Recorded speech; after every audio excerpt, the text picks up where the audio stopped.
শোনো তুই পয়সা দিয়েছি? স্যার আমি 3 দিয়েছি। সাবাস। নাজিরা তুই দিয়েছি? না স্যার দিয়া হয়নি, আমার পরের মাসে দিল। ঠিক আছে, রন তুই বলতো 1 আর 1 কত হয়? 1 1 2। अच्छा। নাজির তুই বল 1,50,000 আর 10 টাকা কত হয় বল? জানতাম জানতাম রন তুই বল ডিওজি কি হয়?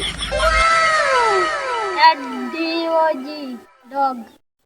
নাজিরা তুই বল চিংড়ি ডমডম ইএসএস বানান কর।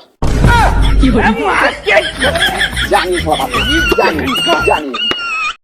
তুই বল শাহরুখ খানের বিটির নাম কি? সুহানা খান। নাজিরা তুই বল পানিপথে যে যুদ্ধতে যে জিতেছিল তার নানার নাম কি বল? আমি জানি পারবে না, আমি জানি।